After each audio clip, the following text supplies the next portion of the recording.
I have been asked many times, what's the number one secret that you learned as an escort for keeping sex really hot?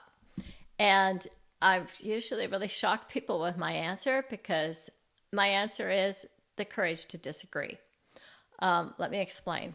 First of all, let's back up a little bit. Now, what would I know about a long-term relationship as an escort?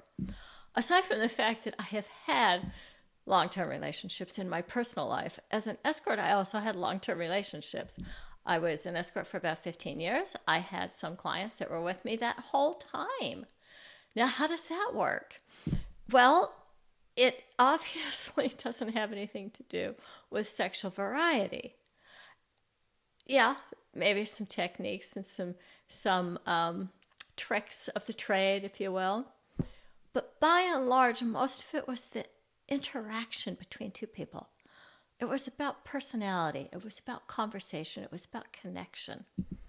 And that's not always the case in every branch of the sex industry, but it's more than you might think. And certainly if you're going to be a courtesan, which is what I was, that's the big part of it. You're getting paid to talk to people, connect with people emotionally, be almost amused.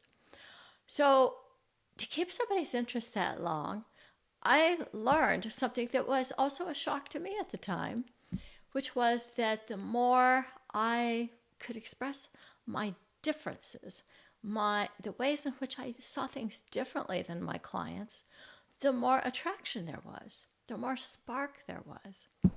Now, the tendency in a long-term committed relationship, like a boyfriend, a girlfriend, marriage, is to really gravitate towards the things we have in common and to find points of agreement. Certainly, we need to have some of that. But unfortunately, and I've been working now with couples as a coach for 20 years, what happens is a lot of lying.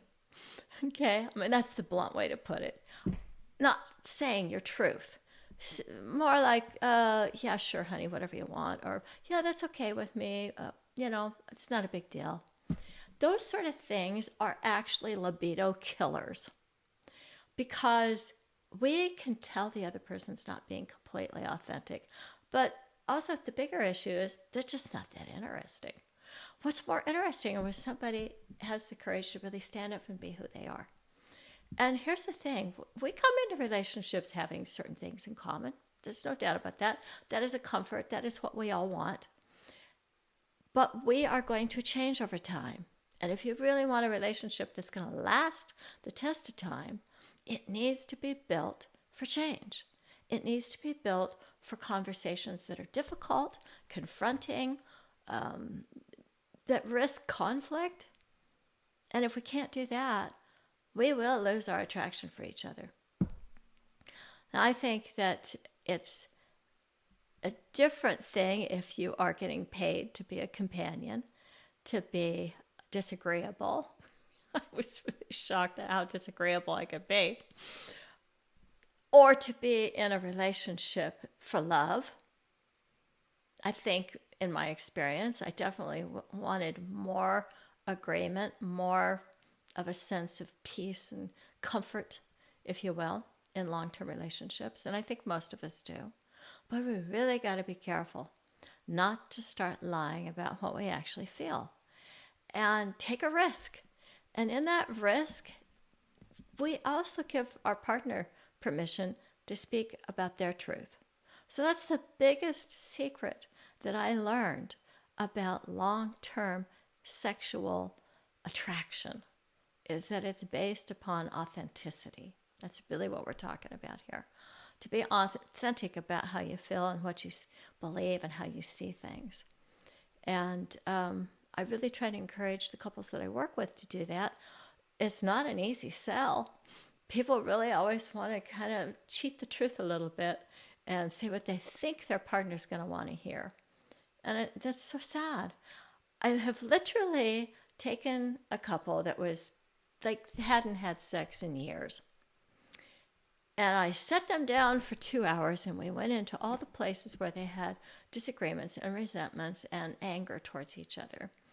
And because I was able to help them navigate that safely, Then they went home and had the best sex that they'd had maybe ever, and certainly the best sex that they had had in years. And oftentimes I couldn't understand why. I think they thought I just had a magic potion or something. But that's not true. It was because I took them into the disagreements. I took them into their arguments.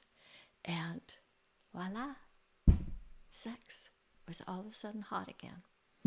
So that's the secret that I wanted to share with you today. And I will bring you more for sure, because this is the Shame-Free Zone, and I'm all about sharing secrets.